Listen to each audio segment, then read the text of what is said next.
La plus grande prouesse du diable, c'est de nous avoir fait croire qu'il n'existait pas. Du coup, pas besoin de s'en protéger. Did you see this or someone told you this? My mom told me. Oh, your mom told you.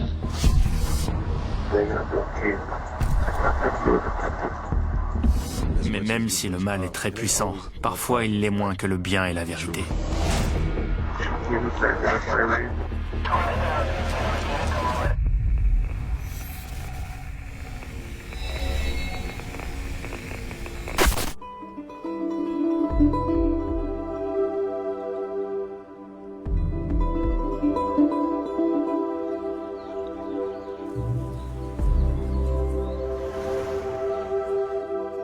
Kay Morrissey vit en Floride depuis qu'elle a quitté son pays natal, le Pérou, lorsqu'elle était enfant. Depuis, elle a grandi, s'est mariée et a eu une fille, Christina. Maman? Coucou ma puce, j'arrive tout de suite. Âgée désormais de 25 ans, elle ne vit qu'à quelques kilomètres de chez sa mère. Ça va maman? Super, et toi chérie? Ma mère a toujours été très habile de ses mains. Elle était capable de fabriquer n'importe quoi. Peu importe ce que je lui demandais. Que ce soit cuisiner un gâteau ou faire une affiche pour l'école, elle était toujours prête à m'aider. Christina avait 6 ans lorsque son père et sa mère se sont séparés. Après son divorce, ma mère s'est mise à beaucoup travailler.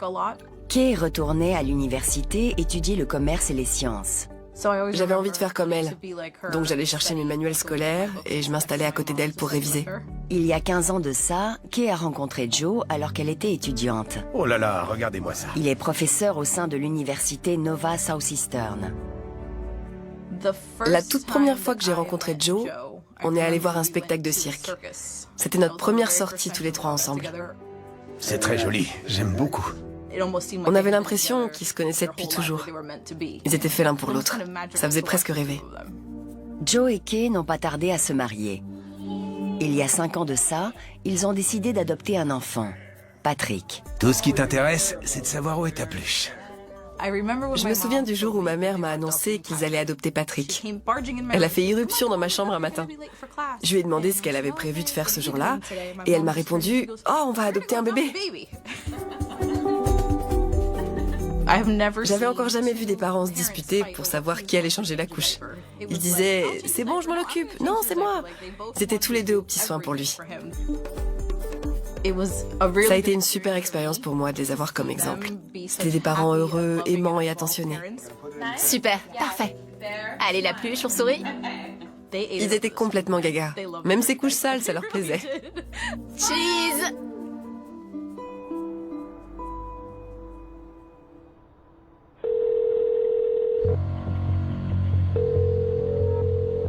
Plantation Police Department, can I help you? Requesting a dispatch on a residential fire alarm. Point of activation. The smoke detector inside? Single family. Yes, ma'am. And the resident's last name? Morrissey, Morrissey.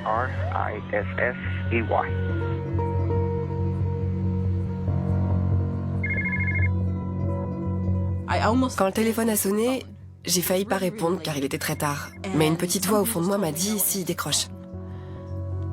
Maman? J'entendais des bruits de sirènes dans le fond. Ça avait l'air d'être le chaos autour d'elle. Tout ce que j'ai réussi à comprendre, c'est « Il faut que tu viennes le plus vite possible ». Ça va aller maman, d'accord? J'arrive, je pars tout de suite. J'habitais à seulement 10 minutes en voiture de chez elle, mais le trajet m'a paru une éternité.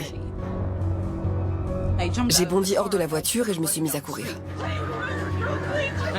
Je me rappelle avoir poussé un policier qui était sur mon chemin pour m'approcher d'elle. Maman! Je l'ai aperçue plantée au milieu de la route. Elle était en pyjama et couverte de sang. Sur le coup, je me suis dit qu'elle avait l'air toute petite et complètement perdue. Il est parti. T'inquiète pas, la police va les retrouver. Je croyais qu'elle parlait des gens qui avaient fait effraction chez elle. Donc je lui ai dit « T'inquiète pas, ils vont les retrouver ». Mais elle m'a répondu « Non, Joe est parti, ils l'ont tué ».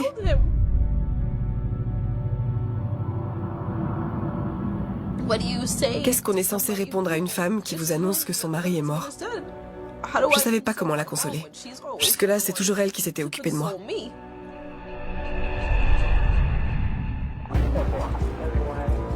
Maman, où est Patrick?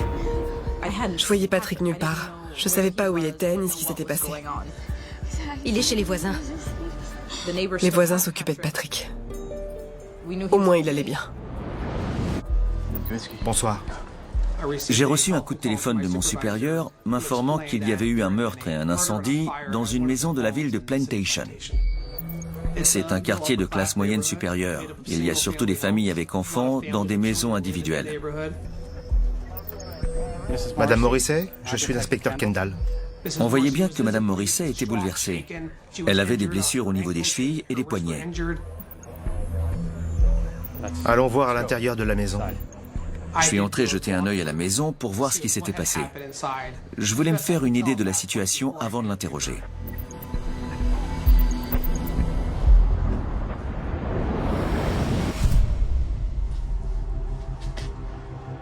La cuisine était dans un sale état. Tout avait brûlé.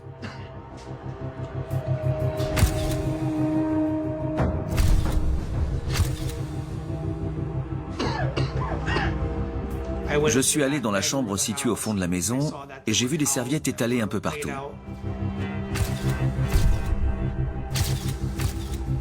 J'ai trouvé aussi une paire de ciseaux et des colliers de serrage sur le sol. Dans le salon, on a découvert des traces de sang sur les murs et le plancher. Il y avait un bidon d'essence et on a remarqué plusieurs taches de sang sur la baie vitrée qui donnait dehors. On a retrouvé Joe Morrissey étendu dans le jardin. Il avait les mains et les pieds attachés par des liens en plastique et on pouvait voir qu'il avait été blessé au niveau de la tête. Joe Morrissey est décédé des suites de plusieurs coups de couteau. Les blessures infligées à M. Morrissey étaient tout bonnement horribles. On se serait cru dans un véritable cauchemar. C'est effrayant de se dire, surtout quand on est marié ou père de famille, qu'à n'importe quel moment, le croque-mitaine peut débarquer chez vous et vous arracher tout ce que vous avez de plus cher. Bien qu'ils ignorent si des biens ont été dérobés, les inspecteurs sont surpris de voir que des objets de valeur bien en vue n'ont pas été touchés. M. Morrissey avait toujours sa montre au poignet. Son alliance non plus n'avait pas bougé. Quant à l'alliance de son épouse, on l'a retrouvée intacte sur le sol de la chambre parentale. Face à un crime aussi brutal, l'inspecteur Kendall ne peut pas écarter la moindre hypothèse. Et après ça, ils l'ont emmené. Je suis restée plantée devant la maison et les policiers ont commencé à me poser plein de questions. Vous êtes sa fille? Oui. Ils m'ont demandé quel genre de relation ils avaient, s'ils se disputaient souvent. Est-ce que votre père Joe a déjà frappé votre mère? J'ai répondu non. Non, ils s'adoraient. C'était un couple très heureux. Il n'était jamais violent? Non. J'étais très choquée quand les inspecteurs m'ont demandé si je pensais que ma mère était capable d'être derrière tout ça.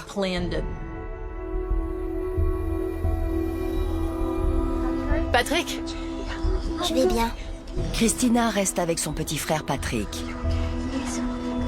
tandis que Kay est emmenée au poste de police.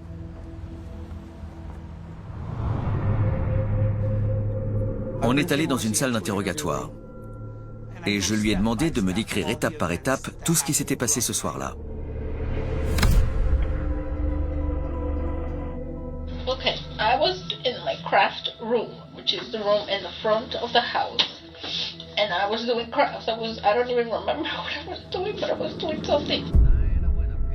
And the TV was on. My husband was sleeping in the family room, which is on the other side of the house. My son was sleeping in the master bedroom in our bed. He's 5 years old. And I heard a noise, like something fall down. I look up, I saw him.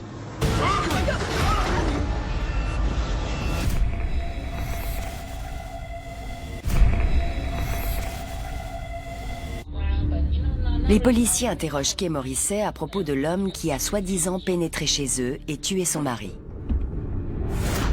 He had dark eyes. I would say early 30s. He did have the hat on. Did he have gloves on? No gloves? He had gloves. He didn't have an accent, but 90% of me says that guy is Hispanic. He asked me, "Where's your husband?" He took me into the family room and he yelled, "Wake up real loud" to Joe. Joe, of course, jumped up. Joe was like kind of confused. And he said, "Don't look at me or otherwise I'm going to shoot you." And then he was saying, where's the wallet? I want the wallet. Joe only had $2. And then I said, well, we don't use cash. I don't have any cash. And so he tied our hands. To both of you? To me and my husband. And then he says, where are the towels? I want towels to cover your faces.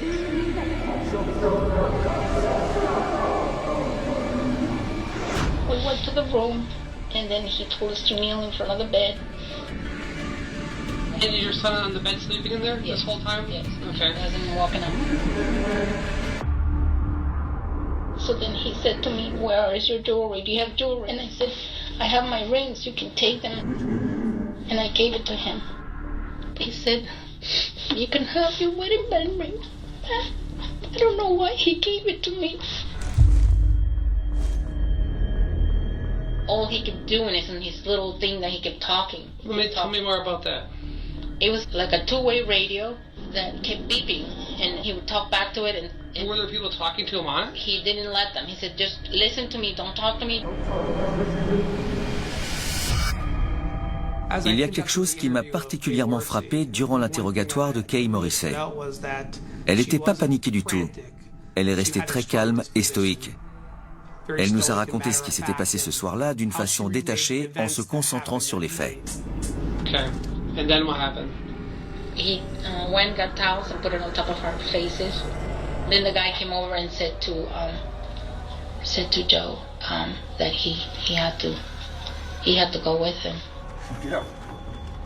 And then all I heard was that Joe said, "Oh, please don't do it." He said, "Please don't do it." He said, "Please." Joe did. Yeah. Did you hear gunshots?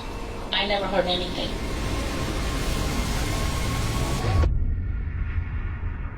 Kay dit aux policiers que c'est là qu'elle a vu de la fumée. The alarm, thank God, the fire alarm went off. And I think the guy got scared and left. Yeah, how'd you get out there eventually? I woke up my son. Patrick, réveille-toi! I said, Patrick, go into mommy's craft room and get the scissors. I said, you gotta be a little hero. You gotta help mommy. He went in there, got the scissors, and let me have them back. I went outside, and I told my son, go across the street. I can see you from here. Go across the street.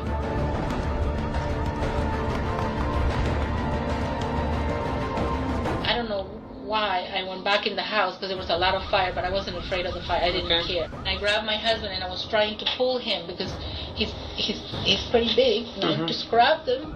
There was a lot of blood on the floor. And then I finally picked him up and put him on the patio. Joe, ne meurs pas, pitié. Joe!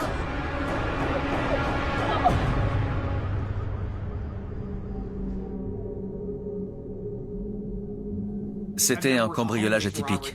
Non seulement son mari était mort poignardé, mais en plus le meurtrier était resté longtemps chez eux et avait pris le temps de les ligoter.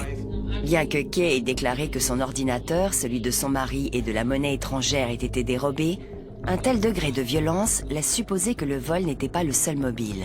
On aurait dit qu'il s'agissait d'une vengeance personnelle ou d'une vendetta menée contre M. Morrissey pour je ne sais quelle raison. Au début d'une enquête, il faut considérer tout le monde comme étant un suspect potentiel jusqu'à preuve du contraire. En l'absence de traces ADN ou d'empreintes digitales sur la scène de crime, impossible de prouver qu'il y avait quelqu'un d'autre chez eux ce soir-là. Les inspecteurs ont besoin de plus d'éléments pour corroborer la version de Kay. Or, un seul autre témoin a assisté à la scène. La seule personne qui était présente lors du meurtre et qu'on n'avait pas encore interrogé, c'était Patrick Morrissey. All right, Patrick. Let me ask you something. All right? Yeah. Do you know what a lie is? A lie? Yeah. What is it? It's when you don't tell the truth and you do something bad. And what happens when you tell a lie? You get in trouble. Like what kind of... Lorsque j'ai interrogé Patrick, j'étais à l'affût de détails qui auraient pu confirmer la version de Kay, notamment le fait qu'elle ait envoyé son fils dans son atelier pour récupérer une paire de ciseaux et couper les liens autour de ses chevilles. I know earlier you said you knew something about some robbers or something? Yeah. Well, like what happened? Robert attacked our house and my dad died. And he put these little time things on my mom and my dad so they couldn't walk, but I saved my mom and got the scissors to cut those Wow, you're like a hero. My mom said. Did you see? Were you awake when this happened, or were you sleeping? Sleeping, but I woke up myself. Oh yeah, and when you. And he put a gun on my mom and dad's head. Did you see this, or someone told you this?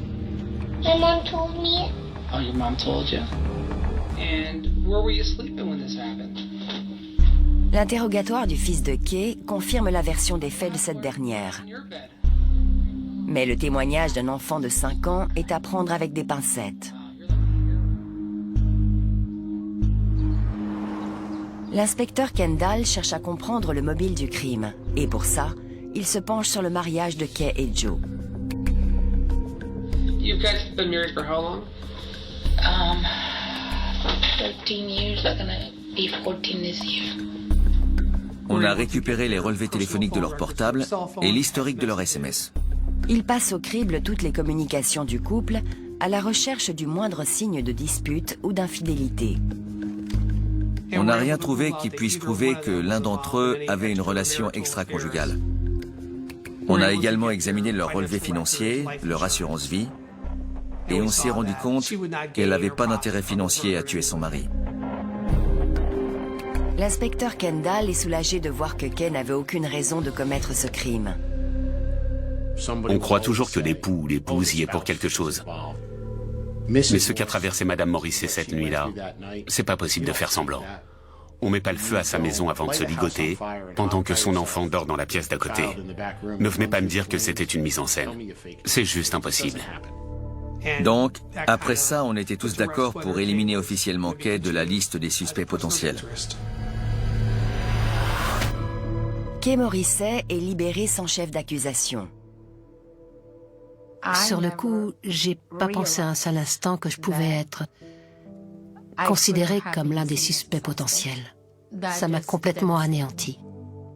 J'étais déjà folle de chagrin à cause de ce qui s'était passé. C'est dur d'expliquer à quel point ça m'a fait mal.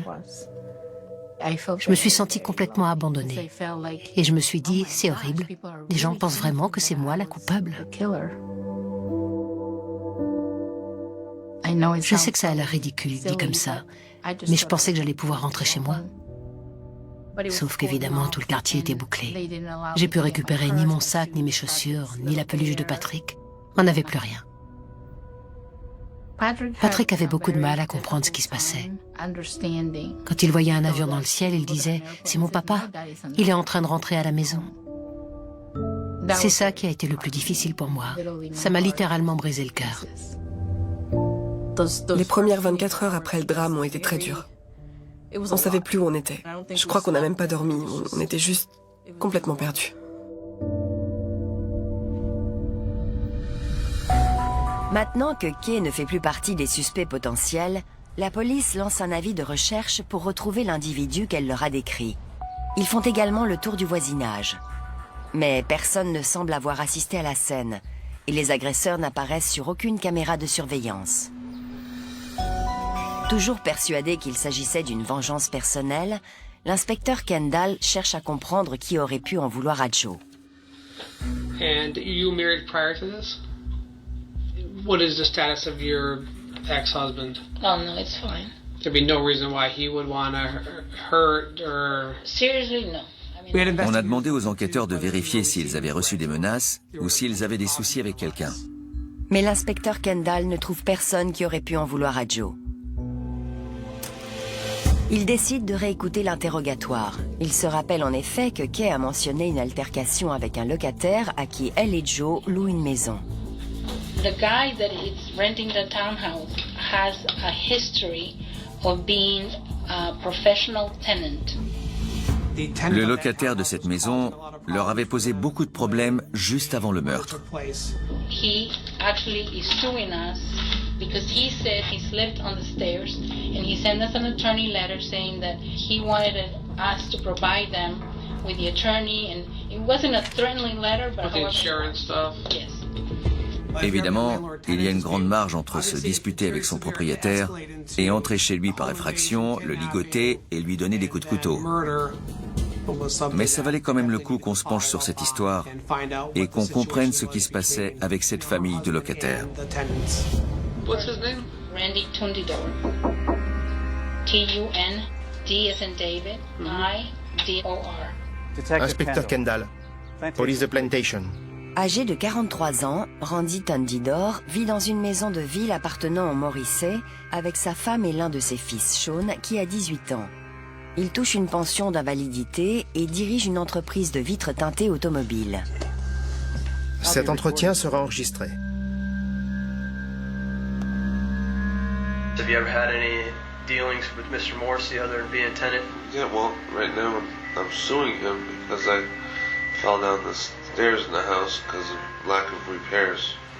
He stopped talking to me because of the lawsuit. When I met him, he seemed like a gentleman. What time did you come home last night? I was home most of the night, and I went to my store, and I was there for about 2 hours, and then I came back home. Did you call anybody before you left, or? Actually, my son called me. He needed money, but I won't help him. Which son? Randy Jr. Randy Jr.? Yeah, but he's in trouble. First off, he's wanted by the law. Secondly, he's a crack addict. So he doesn't have control over what's going on. Right. Lorsque la police apprend que Randy Tundidor Jr. fait également l'objet d'un mandat d'arrêt pour violation de liberté conditionnelle suite à un précédent cambriolage, il demande à son père où le trouver. Randy Senior leur répond que son fils dort parfois dans le magasin familial. Gator Tint est une petite entreprise. Ils teintent des vitres de voitures, mais ils vendent aussi des appareils électroniques, des autoradios, des haut-parleurs, ce genre de choses. Alors qu'ils cherchent Randy Jr., les policiers font plusieurs découvertes surprenantes. On a commencé à avoir des soupçons lorsqu'on a vu les mêmes objets que se retrouvaient sur la scène de crime. Surtout les colliers de serrage en plastique.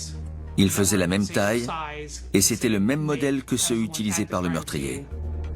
On a aussi trouvé des gants ressemblant à ceux décrits par Kay et des talkie-walkie qui auraient très bien pu être ceux du tueur. Il y avait également des objets brûlés et de la monnaie étrangère, la même que celle dérobée chez les Morrissey le soir du meurtre. Et pour finir, on a découvert une boîte à couteaux qui avait été jetée dans un coin. Le type de couteau contenu dans la boîte désormais vide correspond aux blessures infligées à Joe Morrissey. Il semblerait qu'au final, il s'agisse bien d'un cambriolage ayant mal tourné.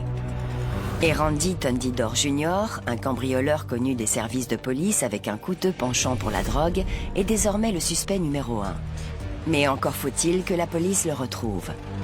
Âgé de 21 ans et déjà condamné pour cambriolage, Randy Tundidor Jr. est le suspect numéro 1 dans l'affaire du meurtre de Joe Morrissey. Après l'avoir retrouvé grâce à son portable, la police l'a arrêté pour violation de liberté conditionnelle. I'm going to read you your rights.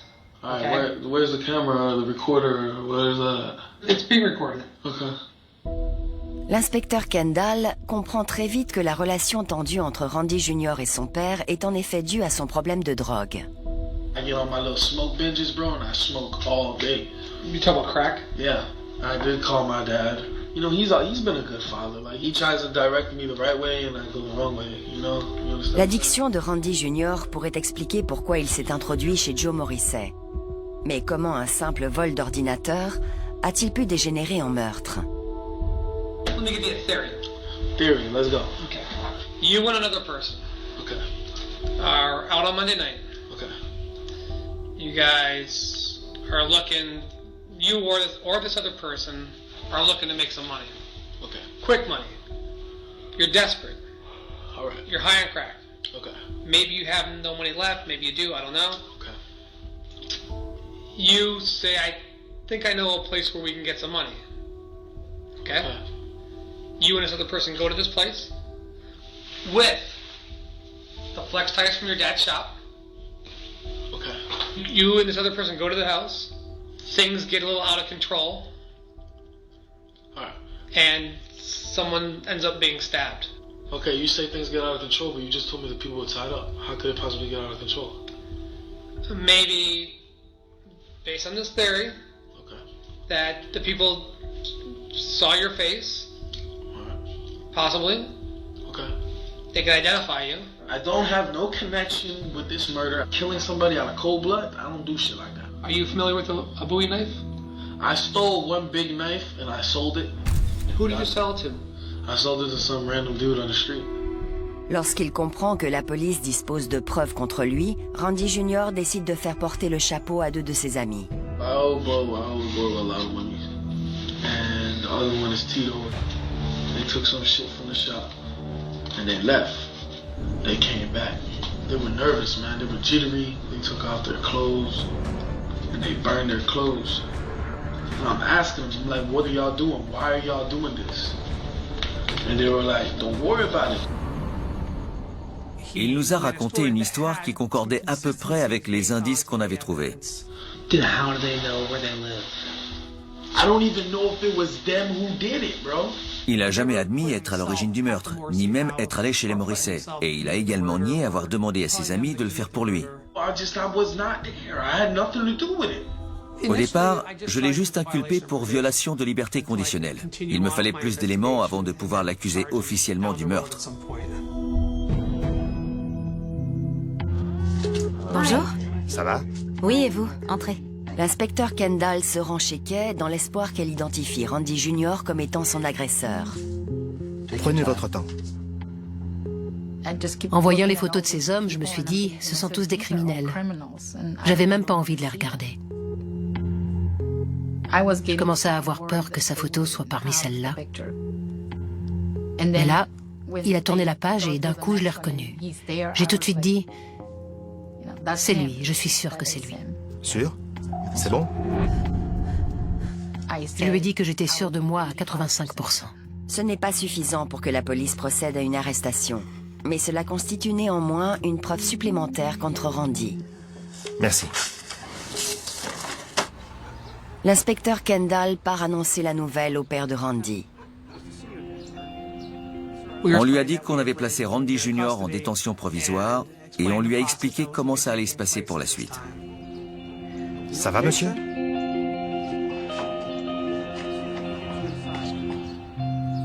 L'arrestation de Randy fait les gros titres. Christina! On regardait le journal télévisé et là, d'un coup, Ils en ont un. j'ai vu que Randy Tundider Jr. avait été arrêté. Sur le coup, je me rappelle ce que je me suis dit. C'est lui, je le reconnais. Ils l'ont enfin attrapé. T'es sûre? Oui, je suis certaine que c'est lui. J'ai ressenti un mélange de colère et de détermination. J'avais envie de me retrouver face à lui et de pouvoir l'affronter. Je voulais qu'il me regarde droit dans les yeux. Ma mère est mon modèle dans la vie. Je rêve de devenir ne serait-ce que la moitié de la femme qu'elle est. Parfois, je me tournais vers elle et je lui disais « Mais maman, comment tu fais pour être aussi stoïque, aussi courageuse, aussi forte ?» Et elle me répondait « Parce que j'ai pas le choix, tout simplement. » Je vais le regarder droit dans les yeux. Je veux qu'il voie que je suis toujours en vie. Tout ce que je voulais, c'était qu'il aille en prison et qu'il paie pour tout le mal qu'il avait fait. Et je comptais bien être là quand ça allait arriver.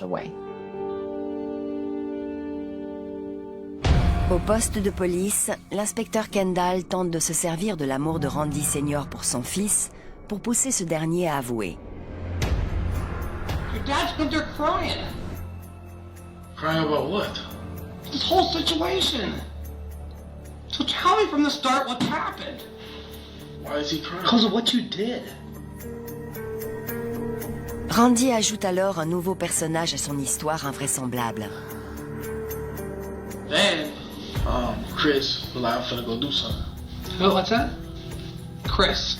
Chris, his cousin, Tito's cousin. Where did he come from? Plus ça va, plus l'histoire de Randy devient incompréhensible. Chris came to pick Tito up. Yeah, his cousin. Quand on commence à raconter des mensonges pour couvrir d'autres mensonges, ça devient difficile de ne pas tout mélanger. There was no Chris, there was no nothing. He was at the shop with me. The only thing that's true is the bow thing. That I sold him the knife. L'histoire sans queue ni tête de Randy est la preuve pour l'inspecteur Kendall qu'il est impliqué dans le meurtre. Mais il lui reste encore à découvrir avec qui il communiquait par talkie-walkie ce soir-là. Il était impératif qu'on découvre au plus vite qui était cette personne. Car pendant ce temps-là, elle pouvait être en train de fuir le pays ou bien en train de détruire des preuves. Seriously, what happened? Dude, tell me. You'll feel so much better if you tell me. J'avais beau essayer, j'arrivais pas à le faire avouer que c'était lui qui était dans la maison ce soir-là et que c'était lui ou son complice qui avait tué Joe. What happened? En l'absence de traces ADN, d'empreintes digitales ou d'une arme attestant de la présence de Randy Jr. sur la scène de crime, la police n'a pas grand-chose de concret contre lui. Et en plus de ça, ils ignorent toujours l'identité de son complice. Le 14 avril 2010, les proches de Joe Morrissey se réunissent pour un dernier hommage. Ma mère voulait pas que sa mémoire soit entachée par ce drame. C'est pour ça qu'elle a tenu absolument à ce que le cercueil reste fermé durant la cérémonie. Je voulais que les gens se souviennent de lui tel qu'il était avant, surtout mon fils. Je voulais pas que Patrick voie son papa dans cet état, surtout pas.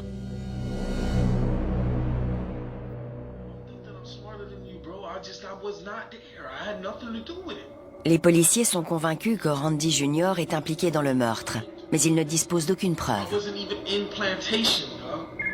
Jusqu'à ce que l'enquête fasse soudain un bond en avant. Un jour, alors qu'on s'y attendait pas du tout, on a reçu un coup de téléphone du frère de Randy Jr., Sean. Il voulait venir nous voir car il avait des informations à propos du meurtre. On était perplexes. On savait que Sean vivait avec son père dans la maison qu'il louait au Morrissey. Et bien sûr, on savait que Randy Jr. était son frère. Mais on n'avait aucune idée de ce qu'il allait bien pouvoir nous raconter sur cette affaire. Sean? Inspecteur Kendall? En arrivant, j'étais sûr de moi. Je savais pourquoi j'étais là. Je voulais que la vérité éclate et qu'il paye pour ce qu'il avait fait. La police soupçonne Randy Thundidor Jr. d'être impliqué dans le meurtre de Joe Morrissey. Et voilà que son frère Sean prétend détenir des informations capitales à propos de l'affaire. I appreciate you calling us like that. You understand you're not under arrest. You're here on your own free will. Okay. Randy nous a toujours posé pas mal de problèmes. Quand on était jeune, même si c'était lui le grand frère, c'est moi qui devais veiller sur lui. Il était un peu simplet, mais c'était quelqu'un de bien. You called us, you said that you know your brother, you know he's a lot of things, but you know he's not capable of murder. Quand il a eu 18 ans, on a appris qu'il fumait du crack. Mais ça m'a jamais traversé l'esprit de le laisser tomber, comme plein d'autres gens ont fait. Je comprenais ce qu'il traversait. J'aurais jamais pu abandonner mon frère. Now my brother's a fiend of crack. That's all he thinks about. He doesn't watch TV, he doesn't play games, nothing. That morning, my brother turned on the news. Allume la télé. C'était évident. Dès que j'ai vu les gros titres, j'ai tout de suite compris que c'était lui. Family, you get instincts. You're not stupid. You know your family. You know what I'm saying? You said that you had some knowledge of. Basically, I'm gonna tell you straight up. My dad did it.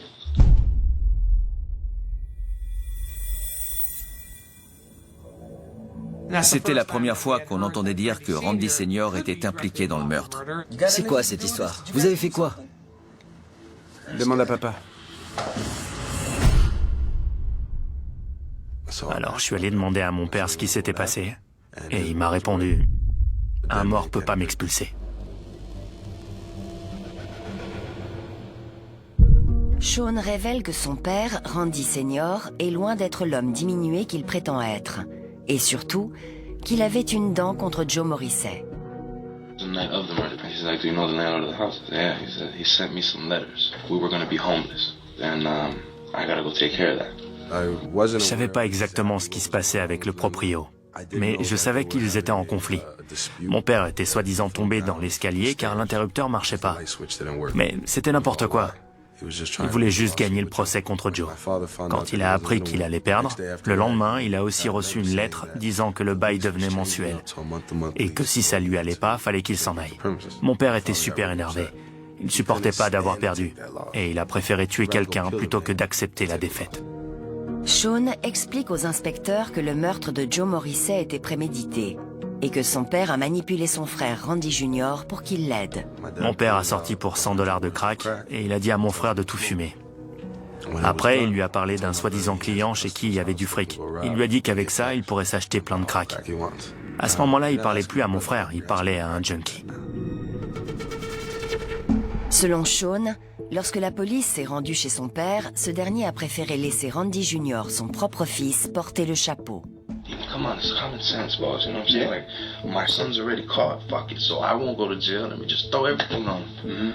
Nah, you can't let that happen either. Okay.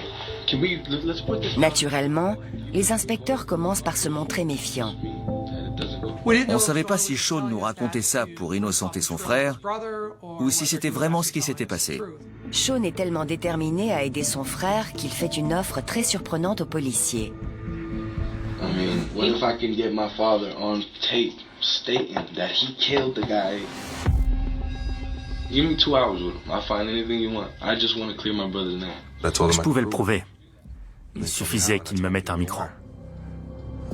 Ce soir-là, les inspecteurs confient à Sean un dispositif d'enregistrement électronique camouflé en porte-clés. J'avais peur, bien sûr. Mais je voulais qu'il paye pour ce qu'il avait fait à notre famille. Le lendemain matin, Sean rapporte l'enregistrement au poste de police. J'ai fait de mon mieux. Ok.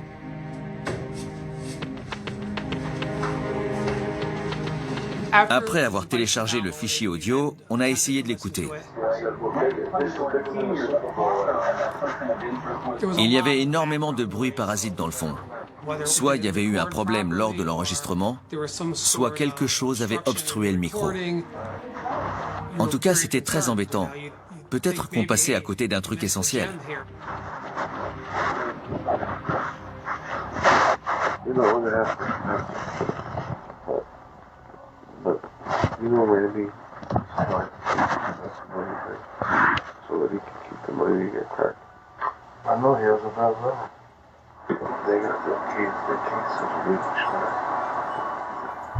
Heureusement, on est quand même parvenu à comprendre des bribes où il parlait du meurtre.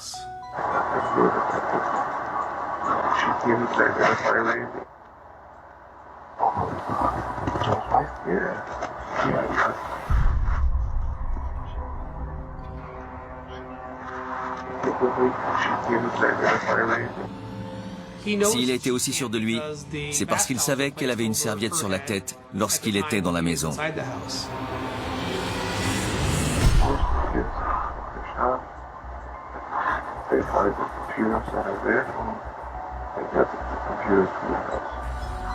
Kay avait déclaré après l'agression que de la monnaie étrangère et 2 ordinateurs avaient disparu. Il parlait de preuves qui avaient disparu de la maison. Et il savait parfaitement où elles étaient, vu que c'est lui qui les avait mises là.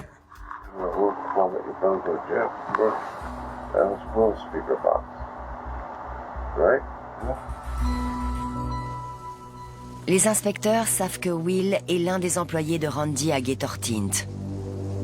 Ils se rendent immédiatement sur place pour trouver cette enceinte de haut-parleur pour voiture. On est allé au magasin et on a réussi à trouver la fameuse enceinte dont il parlait dans l'enregistrement. C'est là qu'étaient les ordinateurs des Morrissey. On a compris qu'on tenait le coupable. L'enregistrement secret de Sean est la preuve que les inspecteurs attendaient pour procéder à l'arrestation de Randy Senior.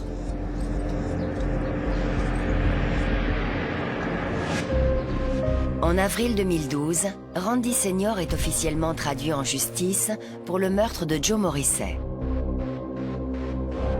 Je tenais absolument à être là pendant le procès. On m'a dit que c'était pas indispensable, mais peu importe. J'y suis allée non seulement en mémoire de Joe, mais aussi pour mon fils Patrick et pour moi-même. Je voulais que justice soit faite. Je me souviens parfaitement de mon discours. J'ai dit aux membres du jury qu'il s'agissait d'une véritable histoire d'horreur. Et c'était le cas. Randy Senior louait une maison de ville aux Morrissey. Et un conflit a éclaté entre eux à cause du montant du loyer. Monsieur Morrissey lui a alors écrit une lettre pour lui dire d'arrêter ses histoires et de payer son loyer. C'est juste ça à la base. Un simple litige entre un locataire et un propriétaire. C'est là qu'il a décidé d'appeler Randy Jr., qui avait été un peu exclu de la famille. Il lui a expliqué le plan qu'il avait mis au point pour se venger de Monsieur Morrissey. Après avoir plaidé coupable pour complicité de meurtre, Randy Jr. déclare devant la cour que son père est l'assassin de Joe. Randy a envoyé son fils à l'intérieur. Il lui a dit de ligoter monsieur et madame Morrissey et de leur mettre des serviettes sur la tête. Quand il était certain de ne plus pouvoir être identifié, il est arrivé. Amène-le-moi. Randy Jr. a dit à Joe de se lever. Comme il avait les pieds attachés, Randy lui a ordonné de sautiller. Allez, fais des bonds. Saute. Il l'a ramené à son père. Randy Senior a pris son pistolet. Il a poussé monsieur Morrissey sur le canapé. Il a mis un coussin sur sa tête. Il a placé le pistolet pour tirer.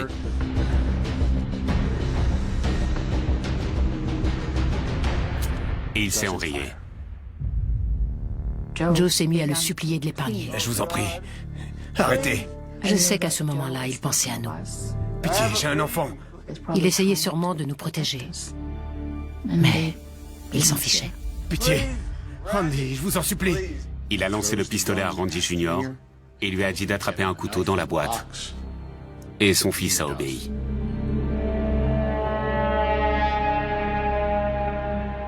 Randy Senior s'est alors mis à poignarder monsieur Morrissey, qui était sans défense.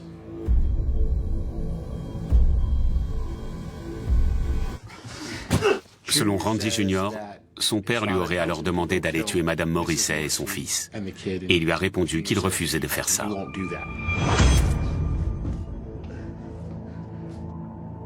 Mais il n'a pas essayé de les sauver pour autant. Randy Jr. a apporté un bidon d'essence et son père en a versé tout autour du corps. Après y avoir mis le feu, ils sont tous les deux sortis de la maison en courant.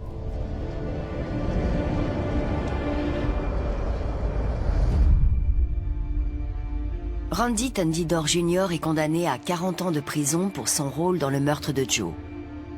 Quant à Randy Senior, le jury le déclare coupable de 10 chefs d'accusation, dont meurtre avec préméditation, 2 tentatives de meurtre, séquestration, attaque à main armée et incendie criminel.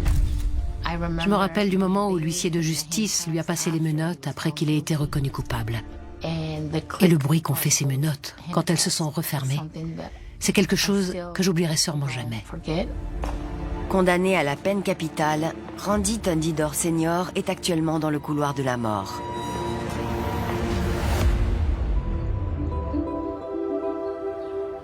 Je suis très fier de Sean. Je suis pas sûr qu'on aurait réussi à faire condamner Randy Senior si on n'avait pas eu cet enregistrement. Si vous pensez que je suis une balance et que j'aurais pas dû faire ça, alors vous valez pas mieux que le meurtrier. Donc je m'en fous. Sean Thundidor a fait quelque chose d'incroyablement difficile. Ça demande beaucoup de courage d'aller à l'encontre de son propre père comme il l'a fait. Tout ce qu'il voulait, c'était faire le bien, alors qu'on était cerné par le mal. Pour moi, Patrick sera toujours un vrai héros. Non seulement il m'a sauvé la vie, mais il m'a aussi permis de sauver la sienne. L'une des raisons pour lesquelles je voulais témoigner, c'est parce que je tenais à montrer aux gens que c'est possible de survivre à ça. Et je pense que mon fils aussi en est la preuve. On est tous les deux des survivants.